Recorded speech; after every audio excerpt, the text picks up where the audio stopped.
Míle fáilte go bla clia, 100,000 welcomes to Dublin. My name is Gráinne Seoige. I'm a journalist and TV broadcaster based here in Ireland, and I'll be the moderator for this very important plenary session on investment this morning. I'm delighted to welcome you to this ESB-hosted session, which we're broadcasting from the DOC Accenture's Global Innovation Centre here in Dublin. We have an important discussion ahead of us this morning to address how we can unlock investment to deliver on the European Green Deal. The new targets set out in the Green Deal will require significant investment in low-carbon technologies and infrastructure over the next decade, mainly to eliminate carbon from power generation and to electrify the heating and transport sectors. A recent Euroelectric study estimates that between 90 and 110 billion euro will be needed annually for power generation out to 2045, and that between 34 and 39 billion euro per year will be needed to invest in power grids to meet the 2030 targets. Current market and policy signals are not sufficient to meet the capital requirements that lie ahead. New tools that align different stakeholder interests are needed to plug the investment gap. Utilities, governments, consumers and private and institutional investors all have a role to play in scaling up long-term sustainable investments. Our panel today brings together experts from across the energy investment landscape to consider what kinds of solutions are needed to overcome barriers to investment and to accelerate the pace of investment in the energy transition. But first, let's hear from Mairead McGuinness, EU Commissioner for Financial Services, Financial Stability and Capital Markets Union, European Commission.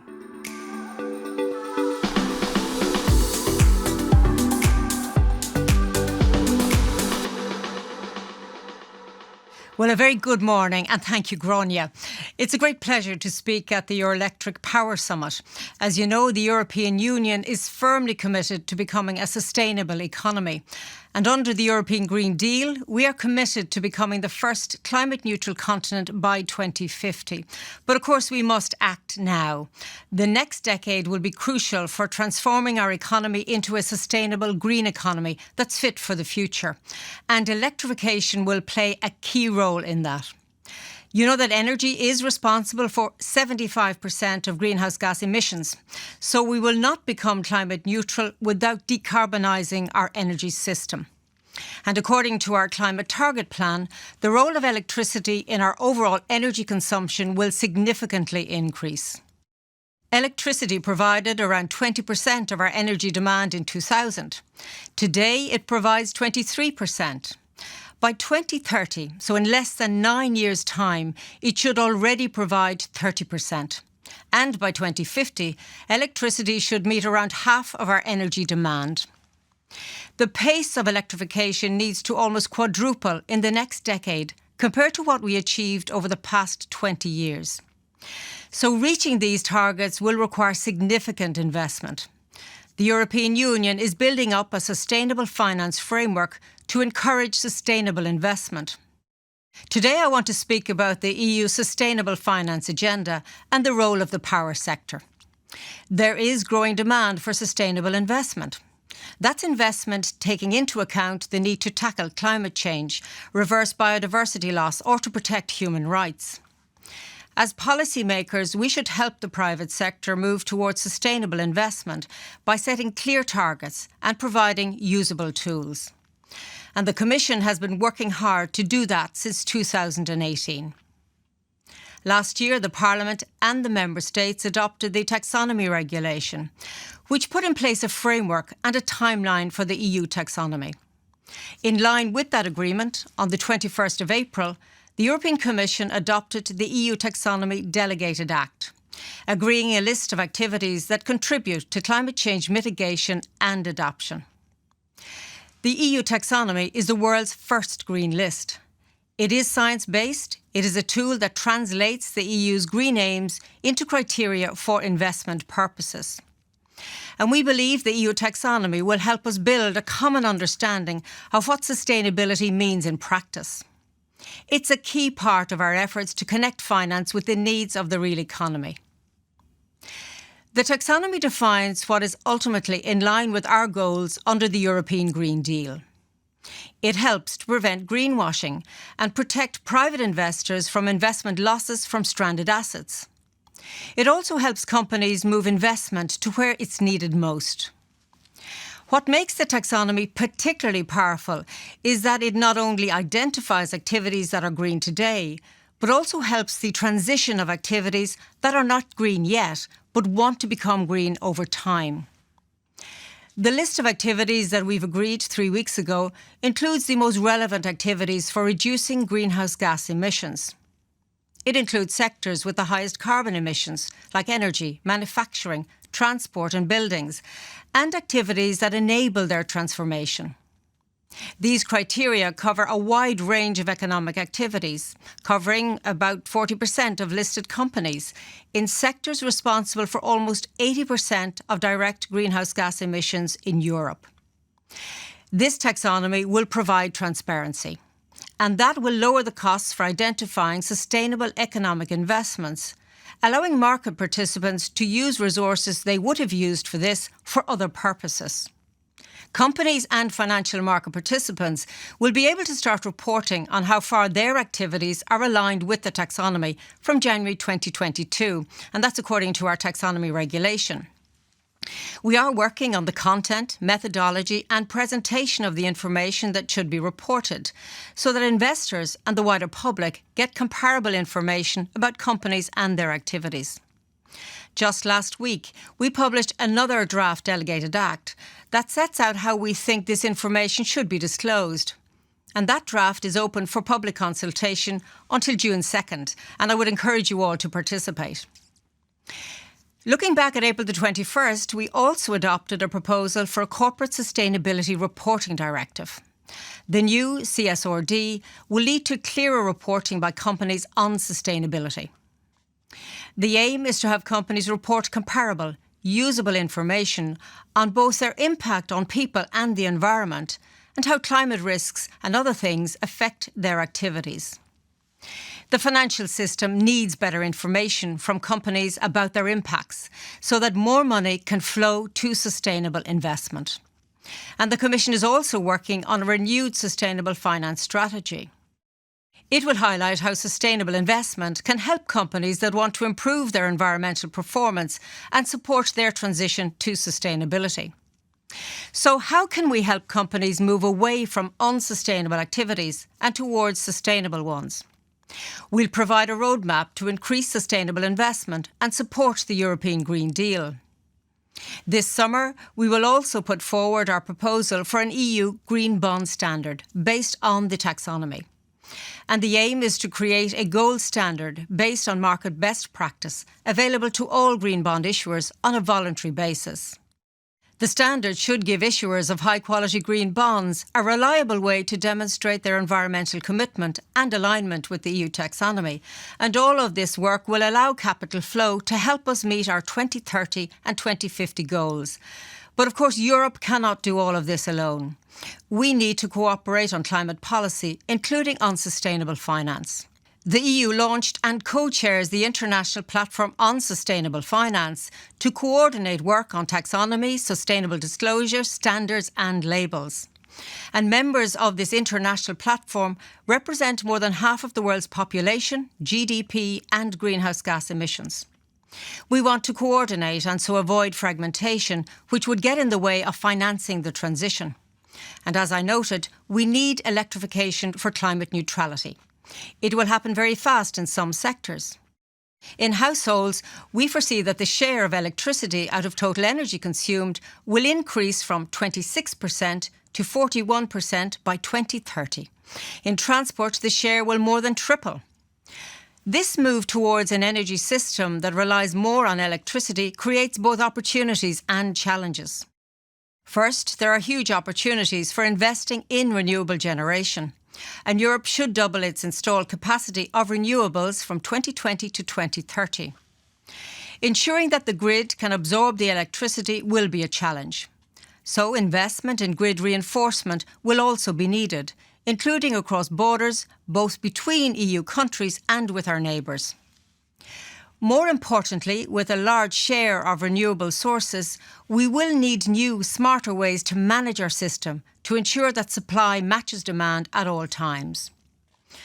A lot of innovation and investment will be needed in various forms of flexibility, storage, demand response, more flexible generation units.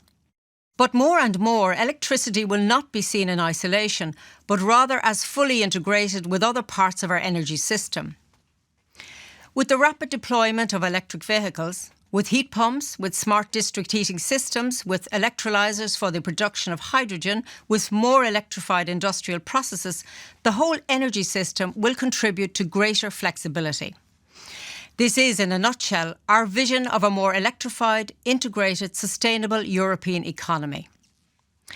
A more electrified economy, together with sustainable finance, will set us on the right path towards climate neutrality and a sustainable economy. We know what we need to do, and we know that money is needed to achieve our targets and goals. And that's why the EU Sustainable Finance Strategy is so crucial to allow us achieve those targets. Failure is not an option. Thank you. And now back to you, Gráinne, in studio.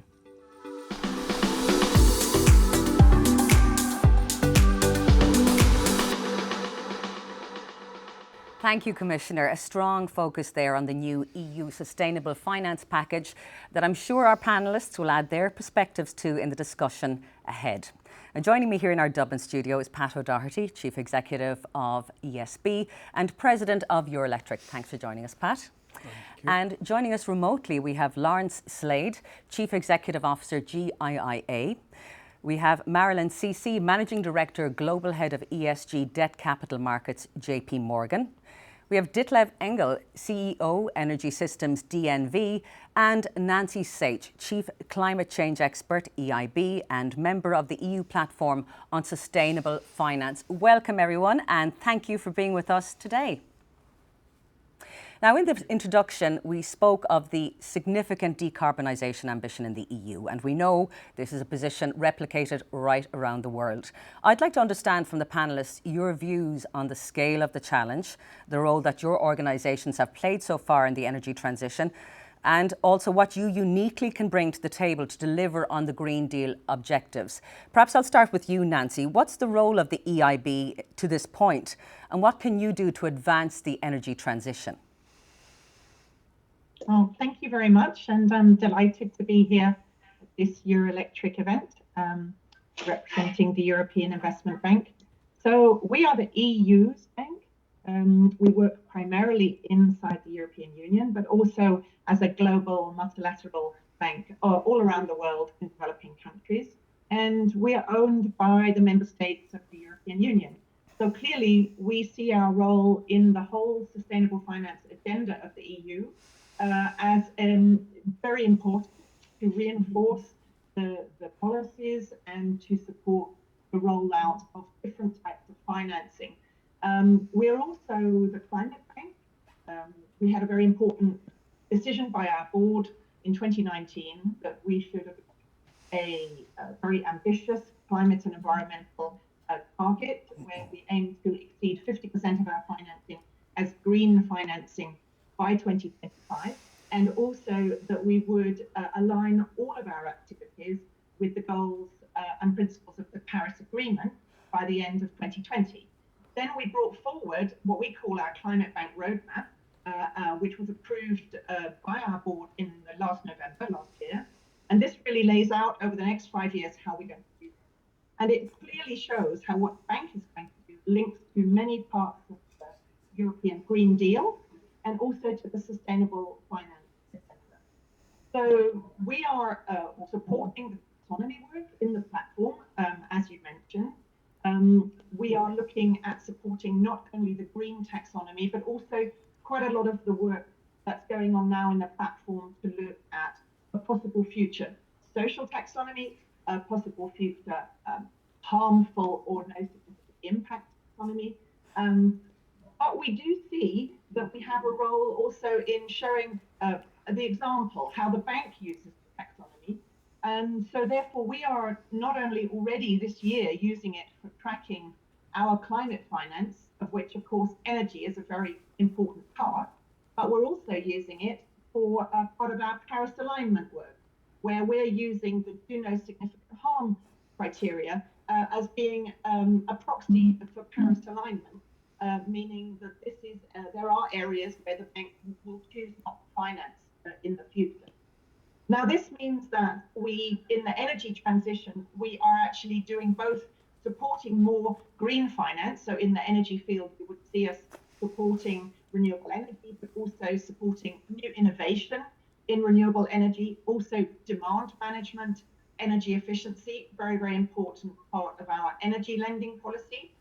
And also, of course, working with counterparties that are in emitting industries, including in the power sector, to support them in their transition. Because ultimately, Paris alignment is not about the bank being aligned with the goals, but about us supporting our clients and through our financing to support the transition of all sectors to a low carbon and climate resilient future.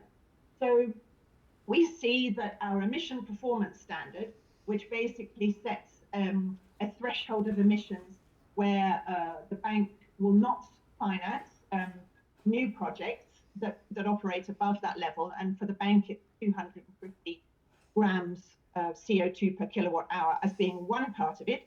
But the other part is indeed absolutely supporting the positive agenda, whether it's through energy efficiency in building renovation, whether it's through our finance through banks to SMEs for their energy efficiency measures. But also large scale, we are doing a huge amount, not only of renewable power generation, but also transmission and distribution networks across Europe. And then, as I said, also very important for us, the innovation side. It's also a key objective of the bank, an EU policy objective to support innovation. And of course, in the power sector, a lot of that innovation is towards demand management, smart solutions, and lower carbon power generation. Okay, Nancy, thank you for that. An awful lot in that. Ditlev, if I could come to you on the opposite side of the table, if I really simplify it, it feels a little bit like a carrot and stick approach. You know, if you play ball in terms of emissions and decarbonisation, you'll get money. If you don't, you won't. How do you feel about that sort of tension that is possibly going on between you in the midst of this transition? Well, I think to the point just made by Nancy, at DNV, we basically are doing the advice, verification and certification from the technical side of all the points that Nancy just mentioned. And I think it's clear here in the energy transition that we need to be very mindful of what we need to scale up and what we need to scale down in order to get to our Paris targets. And what we see at DNV is that there is a tremendous momentum on the technology side, and that is something that can really accelerate it. But at the same time, we need to be very mindful of all the things that we need to transition much faster. And all of it has to go hand in hand. And obviously here, regulation plays a very important point. So from our perspective, there's a lot of good reason to be very technology optimistic, but somewhat regulatory pessimistic. And it's all really a question of making the mechanism to make it all happen. And this is, of course, where we come in to really support that, let's say, technology transformation that needs to happen. And let's also remember that while we speak about the EU, the world is electrifying at an unprecedented pace. So this is also a huge opportunity for many European companies to go also outside the EU and take up this agenda. So I think that there's a lot of interesting stuff going on here, and it's all really about how we connect the dots. That is really what needs to happen. Pat, I'm going to come to you sort of from with your ESB hat on and with your Eurelectric hat on as well. Ditlev spoke there about being technology optimistic but regulatory pessimistic. Would you echo that feeling, and how do we clear that hurdle to move everything on? Yeah, I think there's a real challenge. We look at the challenge through different lenses. There's a piece over the next decade, and then there's a piece beyond the next decade to 2045 for the power sector and net zero for 2050. I agree with Ditlev. We're decarbonising, or we're electrifying at a phenomenal rate now. The last decade was about the power sector getting its house in order and decarbonising from within.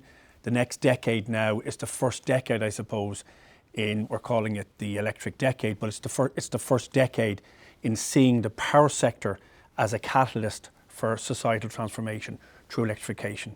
The investment numbers are staggering: 100 billion a year in low carbon and renewable generation, 50 billion a year in distribution networks. Distribution networks very much at the heart of the transition, connecting the customer with the sources of production, but also in enabling customers and consumers to travel their own decarbonisation journey in terms of electrification of heat and transport. And I suppose what the power sector brings to the table here is a commitment, a long-term commitment. We're steeped, it's deep in our DNA, this wider societal good.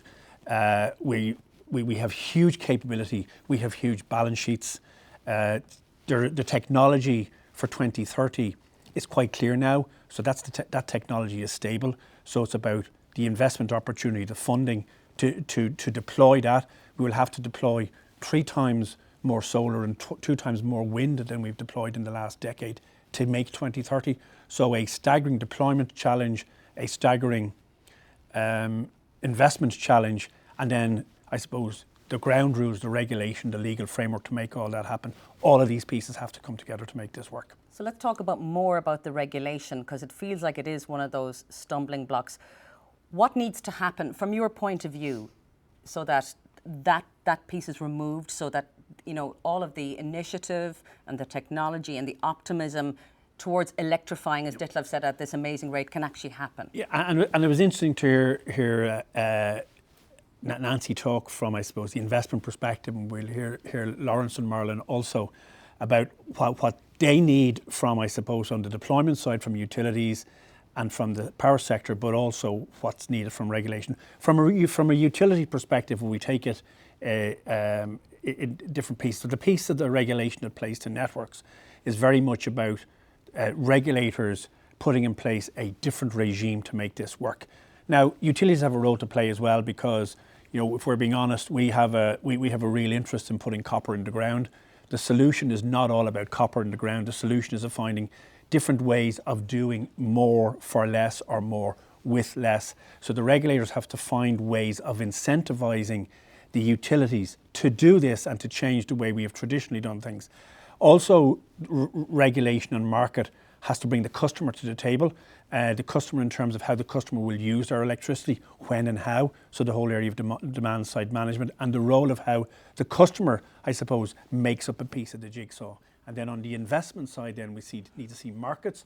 We need to see markets that are going to drive the investment in low carbon and renewable technologies, but also, and this is an issue, and Nancy touched on this in terms of emitting technologies, what's the investment that's needed in keeping the lights on? Today, what keeps the lights on is technologies that have been invested in for the last 40, 50 years.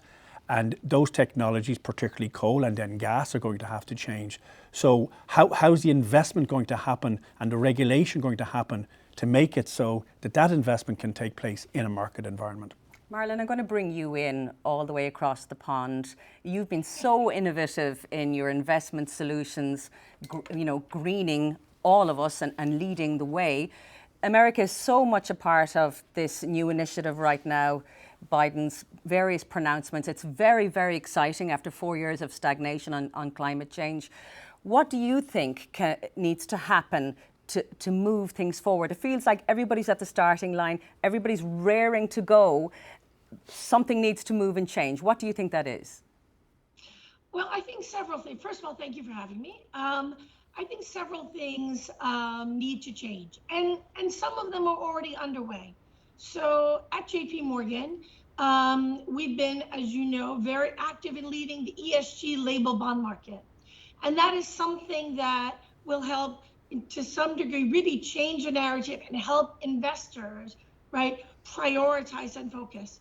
I think that what we do as a bank is important, what we choose to finance, what we underwrite, what we facilitate, right? We have choices on what we help come to the market, whether it's higher admitting or lower admitting, right, investments. And so I think we have a responsibility as a very large bank to do that. We recently made announcements to target more than $2.5 trillion over the next 10 years. to advance climate action as well as sustainable development. And then as we think within that, the climate action, we have to look at what actions will we really be doing. Number one, measuring our own climate impact of our investments, but also we've established a Center for Carbon Transition, right? And this is how we will help our clients, right, begin their transition. We will establish specialized industry teams, again, to work with our clients so we can all move along the same path. I think the idea is we need leadership from various sectors of the economy. Banks are one, obviously government is another. I'm so happy to see the disclosure requirements.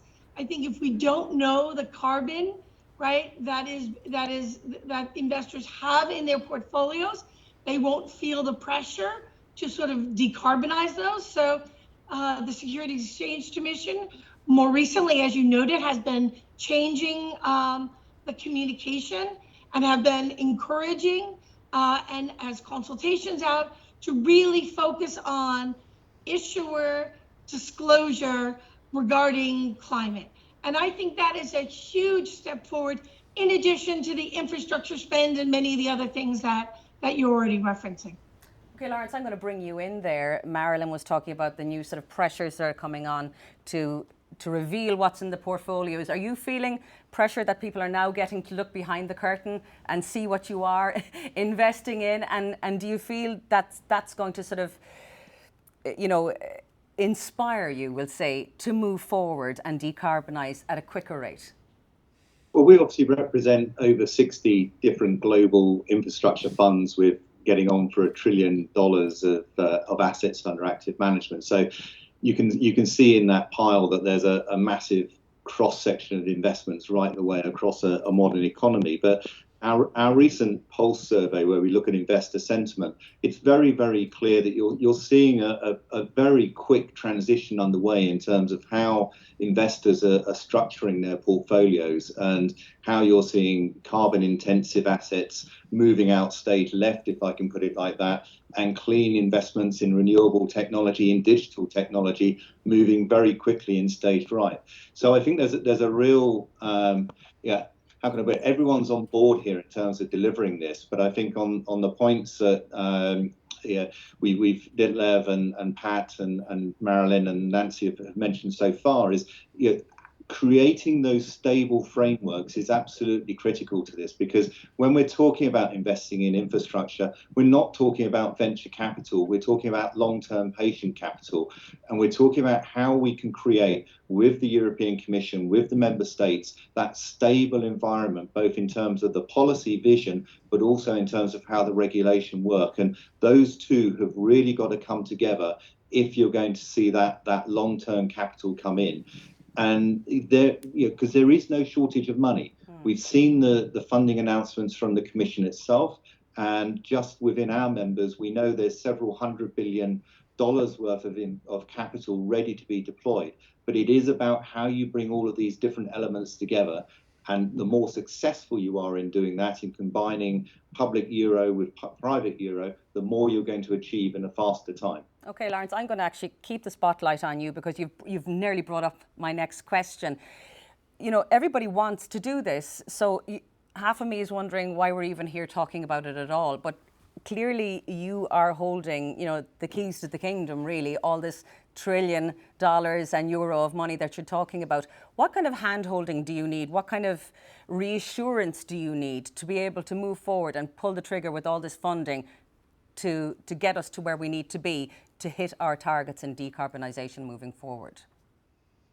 Yeah, I mean, I think that's a really good point, and it's not so much hand holding. It's as I referred to just now. It is how you structure these things. So Pat was mentioning creating markets, and that's at the heart of this. It's because we're not just competing for business within the European Union. We are, of course, competing for business globally. As I think you said in your intro, or Nancy said, this is a global transition. So actually, it's important that to attract the finance, to attract the investment, the European Union makes sure that as much as possible, everything is clear and transparent. So it's about creating the markets, but also creating the clear project pipelines that go many years into the future. So as an investment board, I can see where we're moving. I can see the direction of travel. It's about making sure that if I'm looking at cross-border investments, interconnection being one, for example, that I'm dealing with harmonized regulatory and tax regimes. What don't make it harder for me in terms of having to deal with multiple different regimes across multiple borders. That creates complexity, it creates costs. So make sure as much as we can that we can move towards a harmonized structure there. It's really important to also look at funding models that we can deploy. And whether you're looking at the merchant model, I'm going to build and I'm going to operate in the market, or whether you're looking at more nascent technologies where you're going to need some form of subsidy model to support those. It's really important that we engage in conversations both with the Commission, with Nancy's colleagues at the EIB, for example, to understand what those funding models are, how they work through, actually, as Pat said, how they work through to the end customer, whether you're a business or whether you're a consumer, a household. How we actually pay for these investments is going to be really critical in making sure that we get the population of Europe coming with us on that journey. So it's got to be looked at from the end-to-end point of view. I think, though, just coming back to the EIB bit, I think the announcements that have come out of the EIB recently around investment, etc., as Nancy outlined at the start, has been really, really encouraging. But within that, we need to make sure, as I touched on earlier, that we're correctly establishing a modus operandi whereby the EIB is helping to de-risk investments and is helping to crowd in that private investment into technologies and isn't necessarily directly investing in those areas where private capital could actually deliver benefits without the use of public funds. So I think if rather than using your terminology, Ronnie, around hand-holding, perhaps it's better to say we need to work collaboratively as a whole, or we need to work in partnerships to make sure we're all understanding how the best way to do this or what the best way to deliver this is, because we've never done this before. So we're going to keep learning, we're going to make mistakes along the way, but if we're talking and working with each other at a country and at a EU Commission level, then at least we can learn from those mistakes and deliver a better end result for the population. Lawrence is a diplomat, Nancy, and he has put it very nicely there, as only Britons can, about what's required. But obviously there are challenges. The European Union is a many-mottled thing. There are different countries at different journey points in decarbonisation. It is a real challenge, isn't it, to get everything up to speed so that we can move ahead? Are you asking me that? I am indeed, Nancy. Yes, of course. And every country is also at a particular point in its transition. And different member states in Europe do have different positions, starting points and pathways. But we also have to remember that whether we like it or not, the science is kind of global. The carbon dioxide that goes up into the atmosphere, everybody's carbon dioxide goes up there and it affects everybody once it's up there. And I think that the IPCC report, the Intergovernmental Panel on Climate Change report, they bring out a report every 5 years. This will come out, the next one is the 6th report, will come out this summer. And it's absolutely likely, in my view, that the science part will be quite clear. And that is that there's very little room for carbon dioxide, more space for carbon dioxide. So what we have to do really is square the circle and look the science in the face and say, okay, what we need is to really incentivize faster, more ambitious change. No matter that it seems hard, I don't think the changes that we all made in our economies across Europe to respond to COVID could possibly have been imagined beforehand. Anybody would have thought that's impossible that you could do that, but we did it. We did it in a few weeks. We don't have to make this transition in weeks, but we do have to make it in years. And I think we have to remember the social angle of this as well, because different countries in Europe will be affected. The social impact of this will be different. if you have large parts of country economies which are based on coal or high emitting industries, this is where the issue of just transition comes in, including, of course, in the power sector, and where it's going to be important that those economies, those cities, those people are given other opportunities and that jobs are created so that they can have part of the cleaner, more successful, future-looking economy. So I think there's many facets to this, and indeed every country has a slightly different approach, but the EU has an overall goal of reducing emissions by 55% by 2030, as well as obviously carbon neutrality by 2050. And the science, as I said, the science isn't going to go away because it's difficult. So what we need to do is make sure that the public money helps drive the agenda and supports bringing in more private finance. I totally agree that and in fact, we're not supposed to finance things that can be easily financed by commercial banks. It's very much that we should take more risk.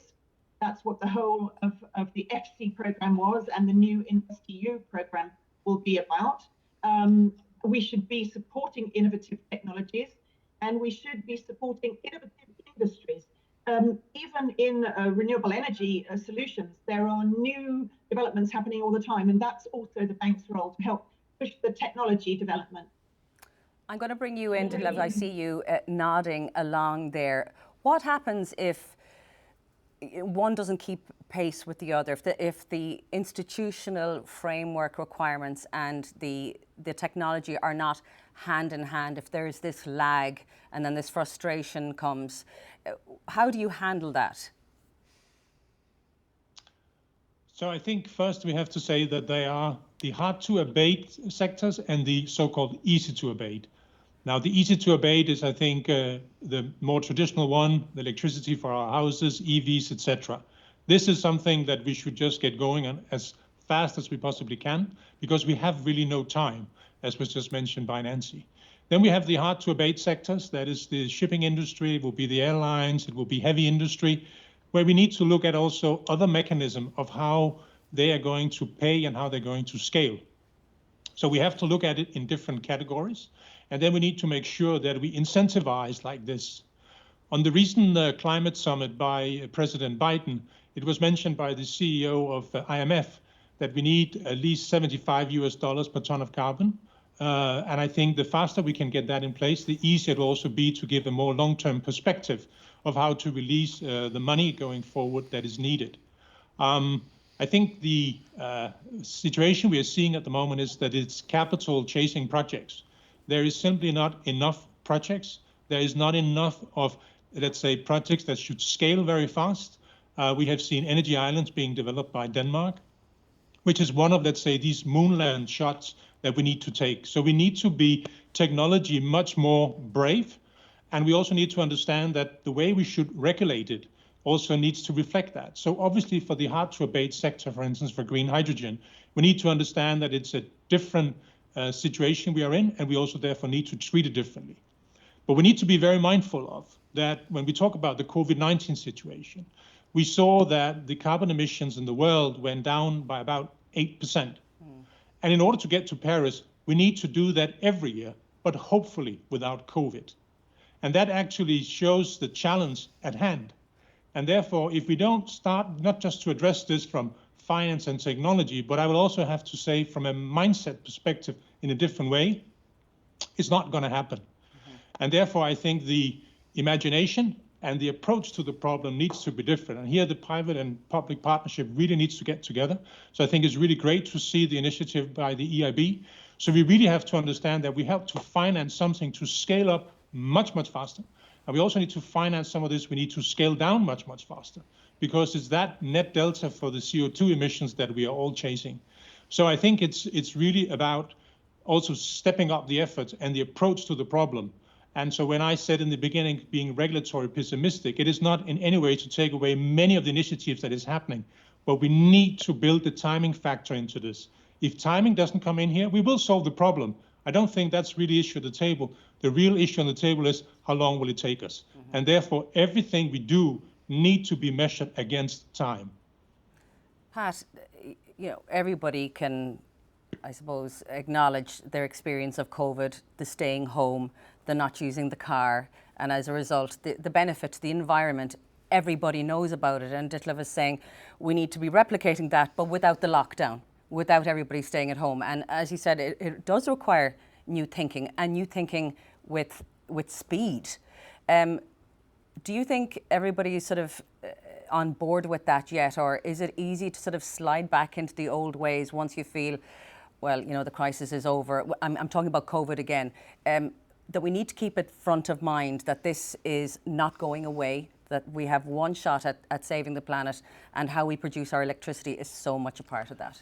Yeah, I think if there's one lesson from COVID, it's the fact that in the face of a pandemic, a worldwide pandemic, how governments and businesses and citizens just mobilised to solve it. And there's something in that as we come out of COVID, what we go back to something very, very different with the lessons learned from COVID. And again, the power of just everybody working together and mobilising around that. Like the next pandemic is actually climate change. So if we've learned anything from COVID, it's about that whole of society, whole of system, whole of government response. And I suppose if I could maybe just take it back to a bit to the institutional arrangements also, about the wall of money as you chasing so few projects. So what we're seeing is the cost of capital has gone way down. That means that projects are being priced at huge premia. One wonders, is there some assessment of forward revenues that is going to become a problem in the future? So I think the institutional arrangements have to take that into account. We've had here in this country, we've had property crashes and development crashes, and it's been the same in other countries. So I think there's lessons from that also. But also in terms of the institutional arrangements, we need to think about the whole permitting and consenting, because there are too few projects, and the route out of that is to get the consenting and the permitting arrangements right. Many of these could be cross-jurisdictional, transnational in nature, and that just creates more difficulty. I think also, just maybe to pick up on something that Nancy said, and Ditlev talked about the technologies that are available today for the easy to abate sectors. The heating sector is easy to abate, but one of the big issues around that is, of course, home energy retrofit. How do we make our homes much, much more energy efficient? Requires staggering levels of investment, absolutely staggering levels of investment. And if we've learned anything from the last 10 years of trying to do this, there is no market in energy efficiency. We cannot make a market in energy efficiency work. So then what are the role of institutions? What's the role of taxation and the role of government in supporting citizens to make the choices that they need to make? Because ultimately it's citizens making choices is going to bring about the societal changes necessary here. Ditlev, could that mean higher bills for people, as all of this technology gets rolled out and millions of homes are switched from using carbon fuel to electricity to heat? Is this going to cost people money? Because obviously once they have to start putting their money where their mouth is, a lot of enthusiasm for new technology can sort of melt away. I think we have to differentiate the total cost of climate change versus what we're talking about here, because those costs are sneaking in up on us. And we know that will also be true for insurances, for assets and everything else. And in order not to go into the debate what the total cost of climate change is, because many have come with a view on that, I will just say, I think it's all about the predictability and people understanding what are the long-term view that we are faced with. So you could, for instance, say, okay, so the cost of carbon will need to go up by this much every single year, and then people can get ready for it and understand what do I then need to do in order to decarbonize my own footprint, as an example. But I also have to say that if you look around in many countries today, I think people are really getting behind the idea that this needs to happen. And therefore, I also say that the support by many people around the European countries, for instance, is really to support it, is also a very important momentum to build on. I think what we need to be mindful of is that we need to be able to connect the dots so people can visualize what it will mean. As was mentioned by Nancy, it's also about people being afraid of losing their jobs. So this is not just about an energy transition, it's also an industrial transition. And I think Lawrence mentioned that we haven't seen this before, but actually, as a small example, in Denmark, where I came from, we were living from the shipyard industry for many, many years. And as that moved to Asia, we were starting to see all the shipyards closing down. And in the 90s, this was why the wind industry was started to be built, because you could take many of the competences from the shipyard industry and move it straight into the windmill industry, which was then obviously not at all competitive, but was then being subsidized by the government because it was clean and it was, of course, not market competitive at the time. So I think this is also very much about that you combine your energy policy with your industrial policies, and that you take the long-term view on putting your emphasis on some technologies you do believe is going to have an important future. So these are the kind of policies that we need to see happening. And at least I can say at DNV, what we see very phenomenal or very predominantly about the energy transition is that it is companies for all sectors that are getting involved in this, who wants to decarbonize, who wants to get control of their carbon footprint, who wants to engage, who wants to invest. And therefore, I think we have to remember that maybe most industry will evolve around the energy industry, which provides tremendous opportunity both for the industry, but also to really bring in a lot of knowledge and expertise from other sectors, from decarbonization, from digitalization, that we also need to harvest on. So I think it's very important that we think more 360 degree and understand that it's an energy transition and an industrial transition that needs to happen, because this is also why, of course, it's so important to remember that people's livelihood is dependent on how we handle this. And then I don't think, to your question, that the bill really will go up. People may just transfer into new types of industry, which has a much better outlook than the one that they're working in at the moment. Marilyn, it is, I suppose, a big sea change in terms of attitude, and America is in its own space with that. And you know, everybody's encouraged by what President Biden has had to say in the last wee while. How do you think investments that are not low carbon will be treated in the future? Do you think there'll be significant premia being put on carbon borrowing for fossil fuel projects, and how would that play out in the US? I think that's absolutely the core of the question, because in the end of the day, investors make decisions, right? And they decide what goes in their portfolio. Now, the disclosure that we discussed, earlier will sort of bring to light what they're actually all holding. But the asset owners, the insurance companies and pension funds that are driving this ESG integration among the asset manager community are quite important. And I think, obviously, Europe has been ahead clearly on the investor engagement here. And I think in the last 12 months, we've seen a very big shift in the US on what they're willing to buy. I think as it currently stands, there is enough money and enough investment dollars to invest, to finance the hard to abate sector. But I agree with your point. At some point, it's going to start to shift and tip. And I think disclosure requirements will be the key to starting that transition. The stakeholder engagement that we've seen from investors and others as well, other stakeholders, has been extremely aggressive and very effective in the last year.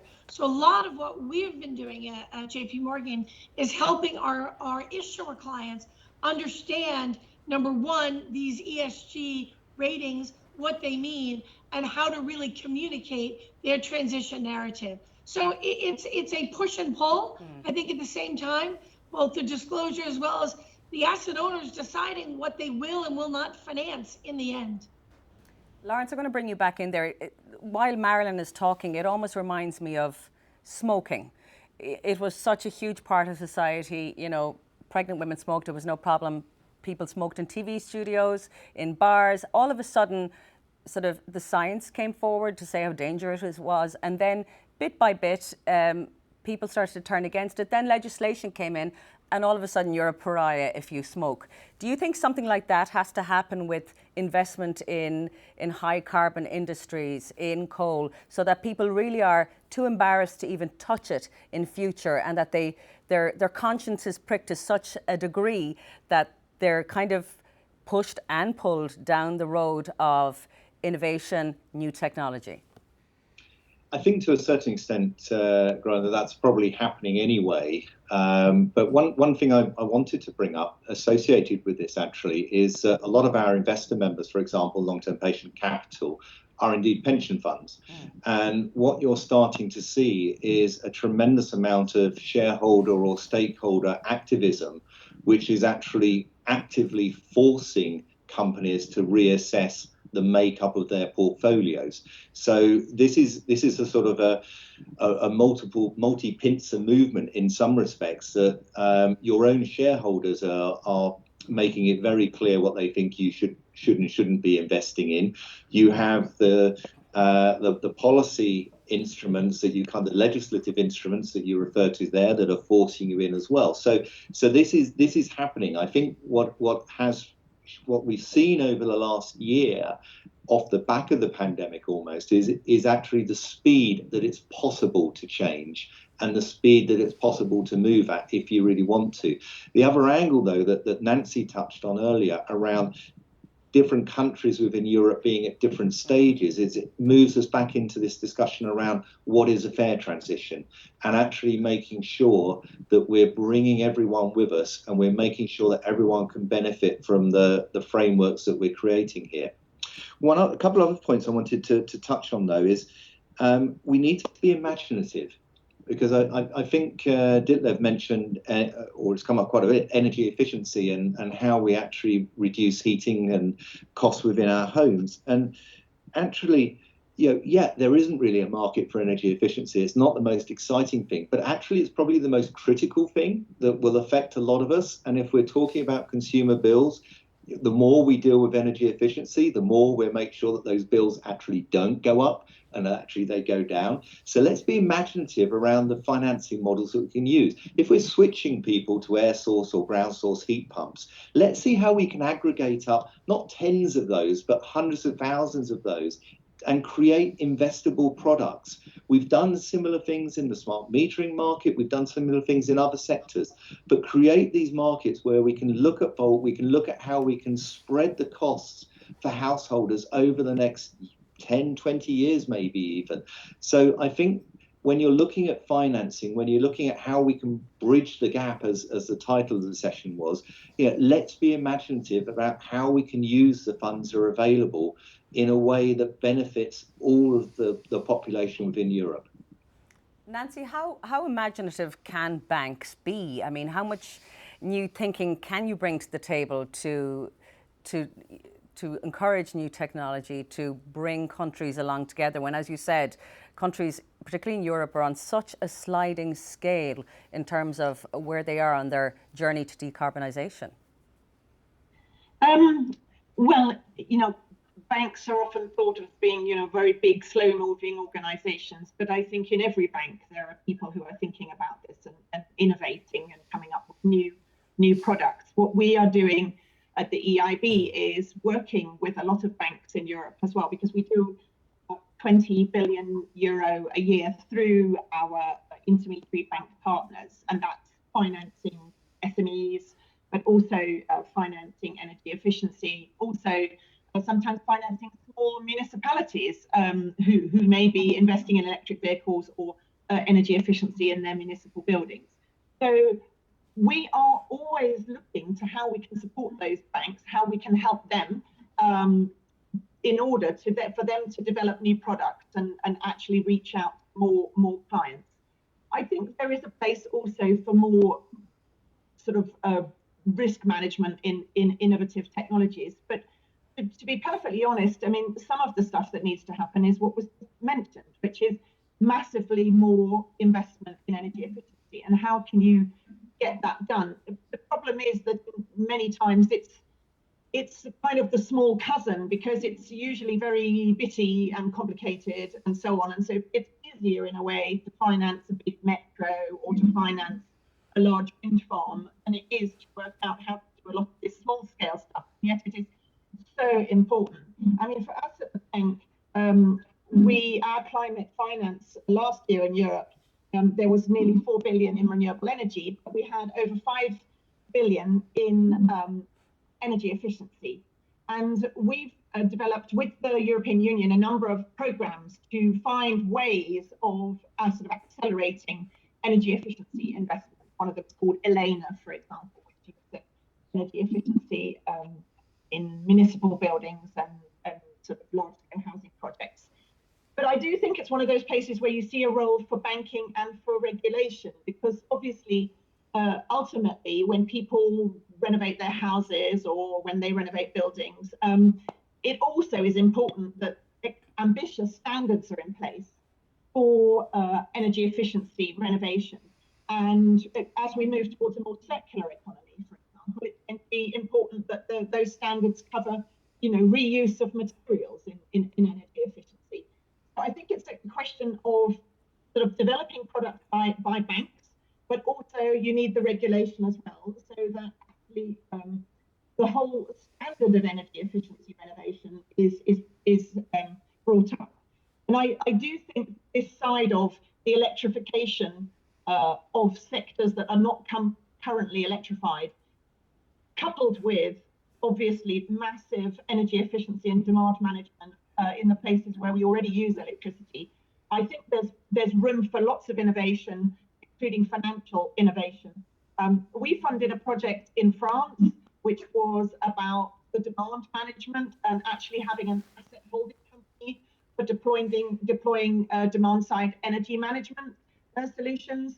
That was a particular thing in France. It's quite small money, but has big impacts. I think it was a 20 million euro loan. But it's those kind of ideas where we like to work with others, and we're always looking for new innovative solutions for both sides of the equation. I'm going to, it's easy, I suppose, to talk about Europe as a nebulous entity. I'm going to ask you about Ireland, because the presidency is with you at the moment and you're the head of ESB, so why not? Where does Ireland stand on the sliding scale that we've been mentioning? And these, big projects, the glamorous ones, we'll say, versus the bitty ones that are not so attractive. Yeah. Where do we stand in terms of enacting projects like that? So I think like most jurisdictions, we're in good shape on the big projects. We're not in great shape on what Nancy called the bitty projects. And we've a lot more to do. Government ambition here is 70% of electricity generated from renewable energy by the end of this decade. We have 40% as we speak. We're on a per capita base, we're probably the largest or second largest wind energy producer in Europe. Is the government's target achievable then, do you think? So the government's, the 70% is achievable if a number of things happen, and that you really have to scale up. It's part of the discussion we've been having. Scale up offshore, particularly in Ireland, and that means consenting and permitting, getting the project pipeline through, as Lawrence talked about, and then having the innovative funding in place to make it happen. Turning then, there's a 40 billion euro bill here in Ireland to invest in energy efficiency in people's homes so that they can be heat pump enabled. So that's to electrify heating and transport. And that's before we talk about the cost of the grid to do that. But the cost of the grid would be much, much less than that. So what we're trying to do now is to convince homeowners to invest in their quality of lives in their homes. That's what this is really about.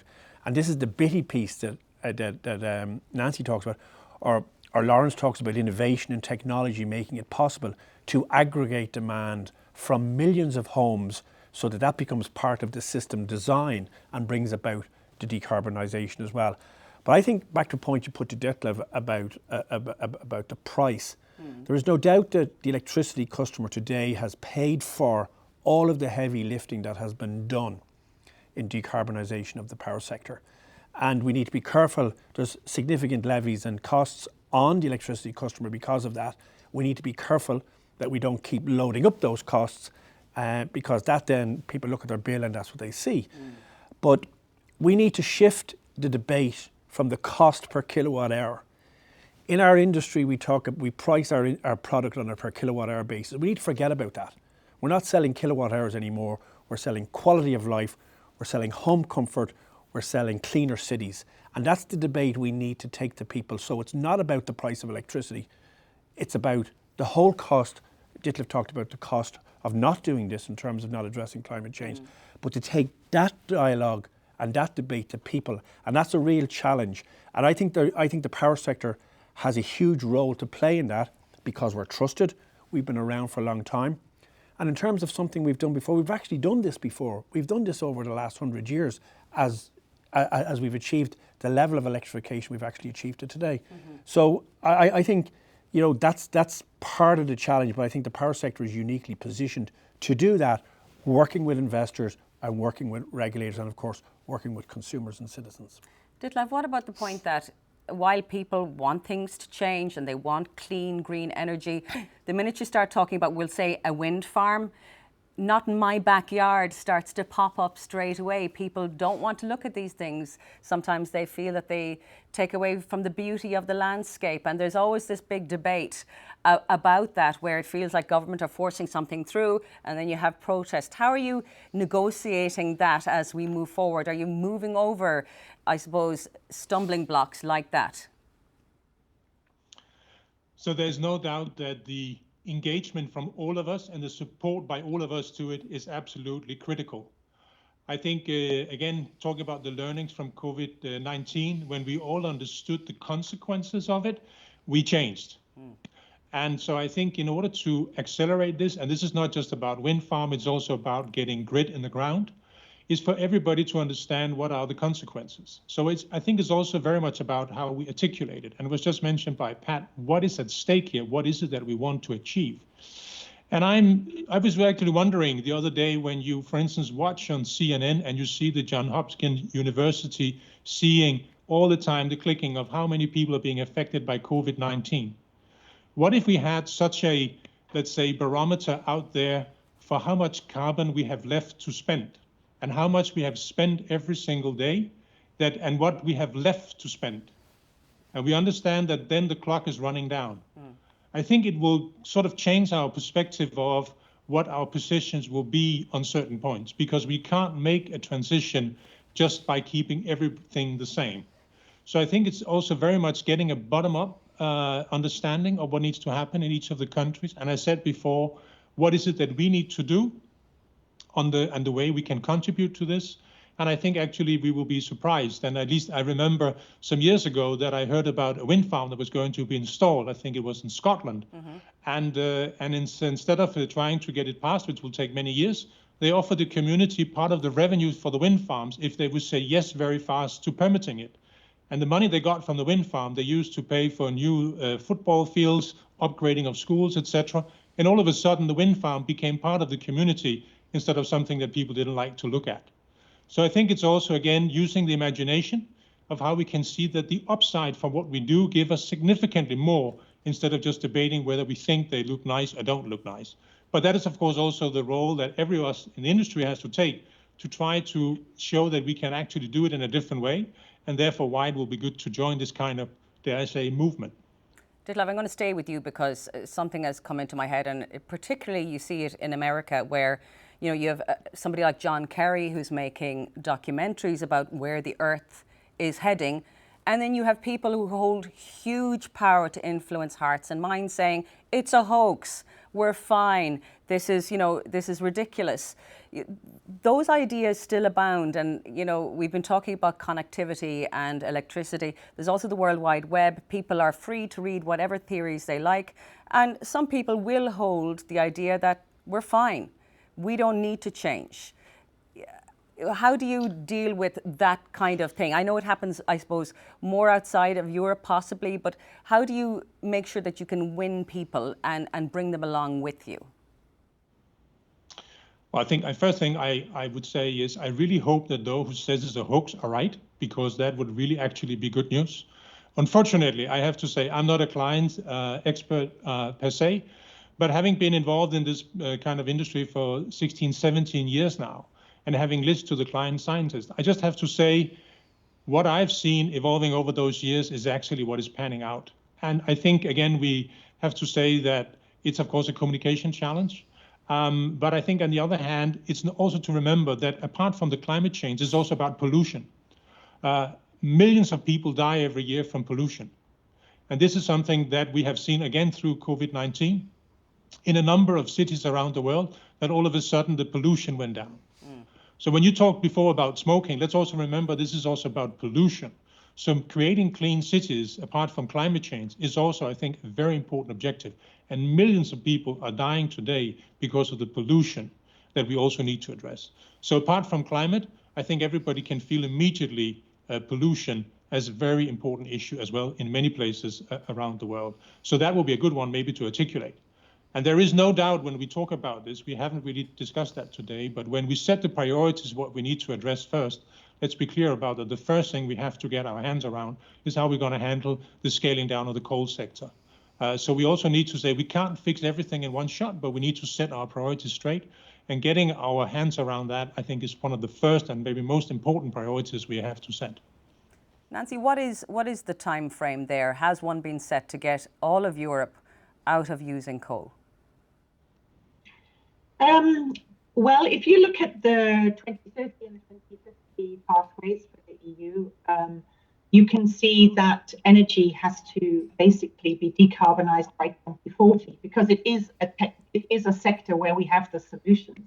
I mean, there are things that need to be done and problems to resolve, but it's not like some sectors where we don't yet have a low carbon solution, like international shipping, for example.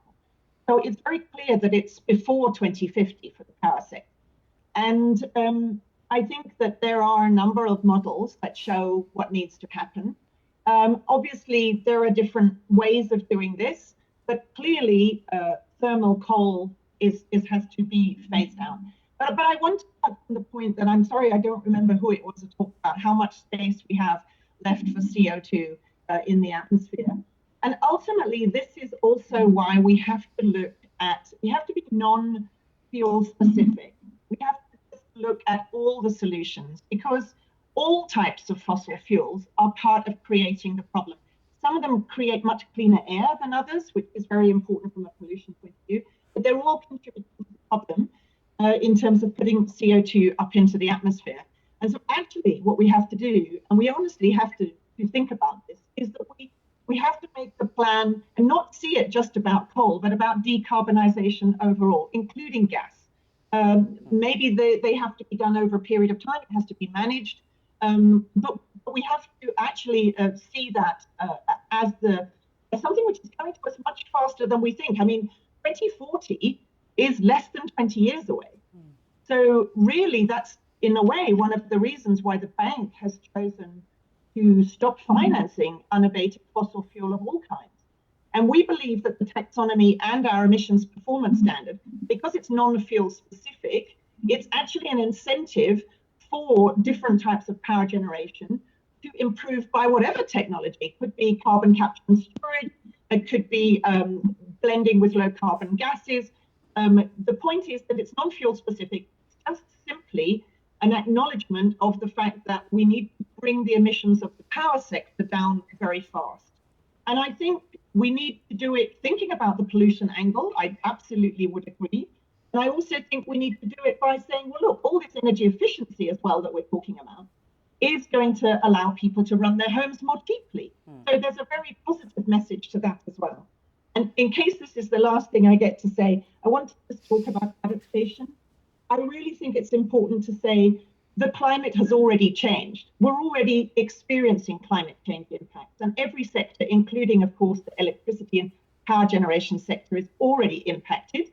And therefore, it's also not just a low carbon transition, it's a transition to be much more climate resilient. And so I do think sometimes that's forgotten, but it's a very important thing and also requires significant investment, understanding of likely climate change impacts on power stations, on transmission and distribution networks, and indeed on buildings and other activities that are powered by electricity. So I add that to the mix. And although I'd like to say that we've got 20 or 30 years to think about it a bit more, we really haven't. And this is the critical decade in which we have to act probably a lot faster than will really be in people's minds. But I'm sure we can do it. We need to get on with it right now. Nancy is quite right. We are coming to the end of the discussion. So, Lawrence, I'm going to come to you. We need to get on with it. That's the message. What's your key message to the utilities that you wish to lend to make it more easy for you to do so? Well, I think, if I may, it wouldn't so much be a message to the utilities. I think they know what needs to be done. People like ESB are well on track. I think it's more towards the policymakers and the legislators within the Commission to really get things moving. And I think to provide that long-term vision and that long-term stability. So we wipe away some of the concerns around retroactive regulatory changes, for example. And a sort of a point that we haven't mentioned is let's make sure we're not putting investors off. Let's make sure we have a very clear foreign direct investment policy. DG Comp and the Task Force on Third Country Subsidies are doing a lot of work on this. Let's speed that up and make sure that whichever country I'm operating in, I'm looking at investing in within the EU, that I know the regime I'm going to be facing, and I'm working with my partners to make sure I understand the different regulatory regimes. But ultimately, let's try and get as much harmonisation across the EU as possible, notwithstanding, as Nancy said at the start, the issues around people moving at different speeds, quite understandably. Marilyn, the same question to you. What would be your message as we leave this discussion?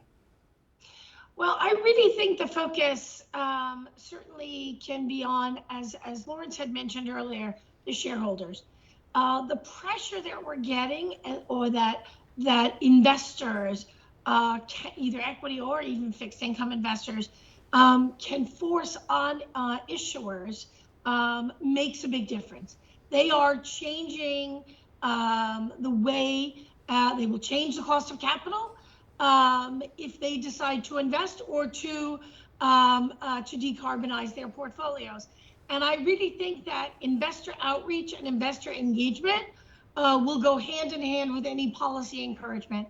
And I also think that certainly on the sovereign side, if we think about ESG debt labeled instruments, having sovereigns, and they have globally stepped in to issue this, are a really good sign of a path forward in encouraging this dialogue, not just with utilities, but other sectors and as well as banks. Thank you, Marilyn. I'm going to come to you, Ditlev, briefly. What's the message you wish to land today with investors as we wrap this up? I would say that the electrification of the world is moving at an unprecedented speed. So that is a huge opportunity. As I said in the opening, there's every reason to be technology optimistic. What we need to make sure to happen together is that the regulatory framework supports that. And we have seen that in the past. So I think it's, again, also was just mentioned how we can bring things together and actually also build alliances with people outside the industry to make that happen, because there are so many opportunities if we get this right. And therefore, the public-private partnership with the energy sector and other private outside the energy sector, including the financiers, is actually the way forward. So it's a huge responsibility, but it's also a huge opportunity. So I think it's also a good reason to leave it on a positive note. That is also about all the opportunities we can create. Instead of discussing the jobs we're going to lose, let's remember all the things we can create, which will be very exciting for the future and which we need.